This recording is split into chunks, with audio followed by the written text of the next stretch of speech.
El día de hoy me da muchísimo gusto hacer esta entrevista muy personal con el fiscal general de la Ciudad de México, con Ulises Lara.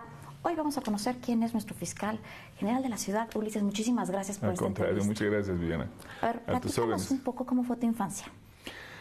Bueno, yo soy originario de Sinaloa. Mi padre es médico, había ido a hacer el servicio allá, conoció a mi mamá. Finalmente se casaron y vivimos un tramo felices junto al mar. ¿Tu mamá es de allá? En una zona así. Mi mamá es sinaloense, es de un pueblo que es además muy curioso, que se llama Guadalupe de los Reyes. Y nos fuimos a vivir a otro que se llama La Reforma, en un municipio de Angostura. Vivimos todo el tiempo en la playa, en una zona pesquera padrísima. Pero bueno, papá quiso hacer su especialidad en pediatría y dijo, pues vámonos a México. Y entonces nos venimos para acá y luego ya acá se quedó y nos quedamos y nos achilangamos. ¿Ya no regresaron a Sinaloa? No a vivir, mantuvimos la relación, pero todo va cambiando y aquí se hizo en las cosas. Aquí estudié la primaria, ya llegué muy pequeño junto con mi hermana y luego aquí nacieron otros hermanos, así que pues nos hicimos en realidad ya de estos migrantes en la Ciudad de México. ¿Tus abuelos maternos se quedan en Se Sinaloa? quedaron mis abuelos, ya mi mamá había quedado huérfana muy pequeña, era la hija 12 de un familión serrano de allá de Sinaloa. Mi papá todavía le vivió a mi madre, mi abuelita, pues hasta los 90, una mujer que michoacana, por cierto, y él de origen veracruzano. Así que bueno, un cruce de frontera o de mares, ¿no? Del Golfo para acá. ¿A los cuántos años queda tu mamá huérfana? Mamá quedó huérfana pues muy joven, de mamá como a los 5 años y de padre como a los 9. Y bueno, papá llegó a ser director de una clínica, director médico, se formó en eso. ¿Trabajaron juntos ellos? ¿Ella como enfermera y ella como ya doctor, no, fíjate, cuando llegó aquí ya no, todavía en la lógica machista. Mi papá le dijo, no, tú cuidas a los hijos, ¿no? Entonces fue una cosa curiosa. ¿Tú cómo eres con tu mujer? Bien malo, soy una mala persona. No, soy buena persona. En general, yo me asumo como una... Fíjate que es algo que hemos debatido aquí y me permite un poco comentarlo rápido, porque una de las tareas que hemos comentado aquí en la propia Fiscalía, ¿te imaginas aquí trabajando fuerte para que, hablando de la equidad de género, hemos hablado también del tema de las nuevas masculinidades? Y yo formo parte de una generación de muchos hombres que asumimos que teníamos que ser distintos, que teníamos que colaborar. Yo ayudé en la formación de mis hijos, ayudé en las tareas, digamos que naturalmente dirían, solamente tienen que hacer las mujeres. Colaboré activamente con los cuidados de mis adultos. Mi mamá apenas, desafortunadamente, falleció este año, a principios de año, pero siempre atento a los cuidados. Es decir, a una masculinidad que se asume como cuidadora, que se asume como solidaria, que se asume de trabajo. Como lo digo ahora y lo pregunto también, mira, mis hijos no tienen la voluntad, por lo menos ahora expresa, de ser padres, así que no soy abuelo. Y una de las historias que dicen todos los chicos es, bueno, pues ahora tampoco quieren tenerlos muchos. Yo les he preguntado en muchas ocasiones a mis alumnos y todos prefieren tener perrijos, gatijos, hasta plantijas, ¿no? Y no la idea clásica de me voy a casar, tendré hijos. Entras a estudiar. ¿Dónde estudias la primaria? Bueno, ¿Regresas de Culiacán para acá? Sí, llegamos aquí llegamos a vivir de hecho a Nesa, luego nos fuimos a trabajar mi papá tuvo la oportunidad de irse a Aragón y ahí fue donde se hizo después en la Clínica 29, pues parte de su formación profesional.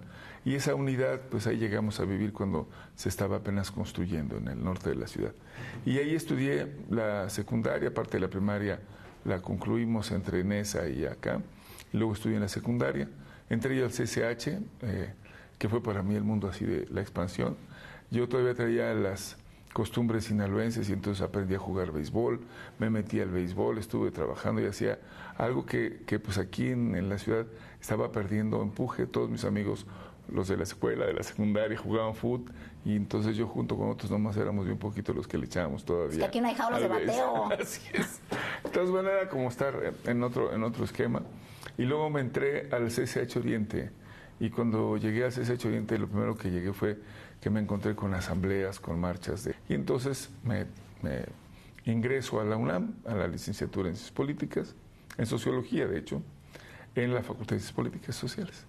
Y bueno, pues ahí también al poco rato nos encontramos con el movimiento. En un momento en que, bueno, la universidad, la UNAM, estaba muy politizada, empieza a haber muchos movimientos. Hay un movimiento que es el movimiento universitario de CEU, que es muy importante, donde participan grandes cuadros, incluso donde estuvo, bueno, la doctora Claudia Sheinbaum. Ella estaba en el CCH Sur, ¿sabes? Ella también era un comité estudiantil, nosotros éramos otro en el CCH Oriente, y me acuerdo haberla conocido porque estábamos preparando una conmemoración del 10 de junio, que tú sabes fue el famoso halconazo del 71. Bueno, entonces estábamos conmemorando uno de esos momentos, y me acuerdo haber conocido ahí a Claudia y habernos visto como activistas, y éramos los que íbamos y promovemos la marcha, y quienes iban a ser los oradores y cómo iban a marchar al frente. Y después nos encontramos ya en el movimiento cuando el doctor Jorge Carpizo decide emprender una serie de reformas, entre las que destaca el aumento de las cuotas.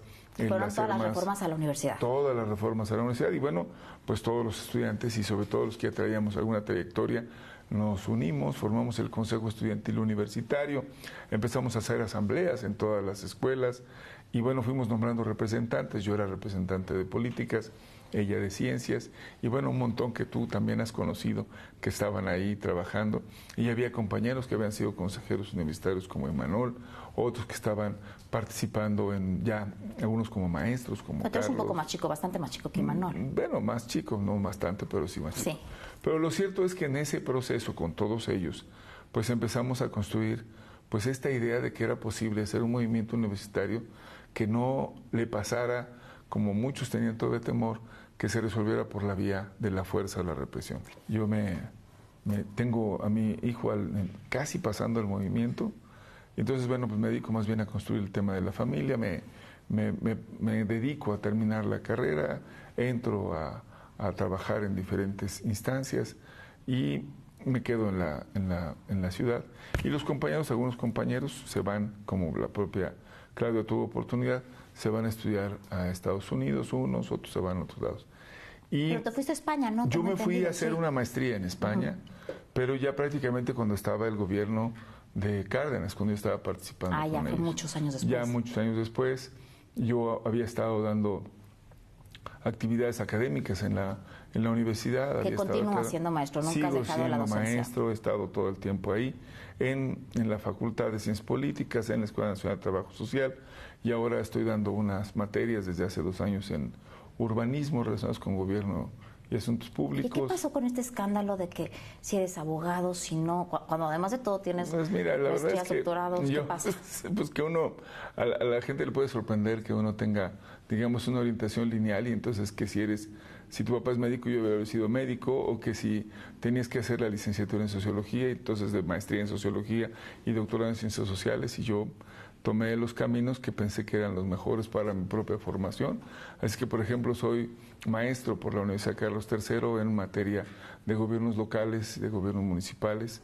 Tengo además otra maestría en gestión en gobierno y asuntos públicos por la UNAM. Entonces, yo no he dejado de formarme, nunca he dejado de ser alguien interesado en la formación académica. Se abrieron además muy buenos mecanismos de formación a distancia que han sido de verdad un instrumento muy valioso para quienes hacemos otro tipo de actividades, sin dejar la docencia, sí preocupado por la academia. Entonces, pues yo he dedicado también mucho tiempo a trabajar, por ejemplo, formando servidores públicos municipales. Estuve trabajando con la Universidad Veracruzana, con la gente de la Universidad de Guanajuato, en la propia ciudad, con instituciones privadas. O sea, no le hemos dejado el tiempo. A ver, me platicas mucho que te has dedicado a formar a muchos estudiantes, pero también quisiera que me platicaras un poco de cuántos hijos tienes, cómo es tu vida familiar. Muchas gracias. Bueno, tengo 2 hijos, un hijo que estudió Relaciones Internacionales, Canek, y es Yowali.